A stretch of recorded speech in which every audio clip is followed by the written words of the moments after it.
मध्य प्रदेश के पूर्व मंत्री सज्जन सिंह वर्मा ने इंदौर में मीडिया से चर्चा करते हुए मंत्री विजय शाह पर जमकर हमला करते हुए कहा कि देश की सेना ने युद्ध लड़ा लेकिन महिमा मंडन कोई और कर रहा है। देखिए, इस समय पूरे भारत में एक ही विषय हर आदमी की ज़बान पे है, सेना का शौर्य, सेना की वीरता की कहानी। सिंदूर ऑपरेशन के माध्यम से जो मुंह तोड़ जवाब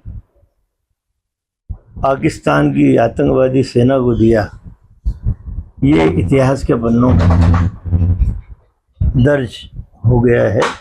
हर व्यक्ति के ज़बान पे कहीं ना कहीं जब चर्चा होती है तो एक विषय जरूर होता है। बात यह है कि कुछ लोग सेना के शौर्य को इवेंट की तरह प्रस्तुत करना चाहते हैं। ऐसा लगता है कि देश की दुश्मन की बॉर्डर पे सेना नहीं लड़ी, वो लोग लड़े जो सेना का तो कम अपना महिमा मंडन ज्यादा कर रहे हैं। ये दुर्भाग्यपूर्ण स्थिति इस समय देश के सामने है। मैं देख रहा था 4-5 नेताओं के बयान। एक तरफ तो मोदी जी तमाम सारे बड़े बड़े भाषण दे रहे हैं, एक देश का प्रधानमंत्री है, उसका नैतिक दायित्व है कि देश की जनता को वो बताए कि हमारी सेना ने दुश्मन के दांत खट्टे किए। लेकिन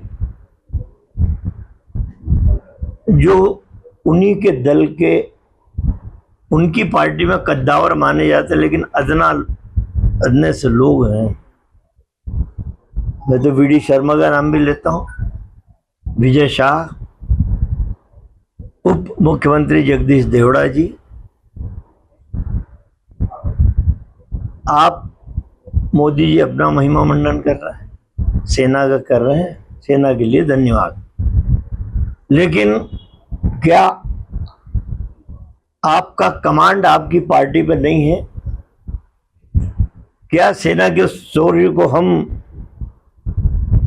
इन अदना लोगों के शब्दों को यदि हम देखें तो हमारे दिल में, हर भारतवासी के दिल में तीर की तरह चुभे है जो विजय शाह ने हमारी बेटी सूफिया कुरैशी और अन्य लोगों के बारे में बोले। जगदीश देवड़ा जी, मैं वही कह रहा हूं कि मोदी जी तो अलग भाषण ठोकते फिर रहे हैं, लेकिन एक प्रदेश का उप मुख्यमंत्री जगदीश देवड़ा थल जल नभ तीनों वायु सेना को उप मुख्यमंत्री जगदीश देवड़ा कहते हैं।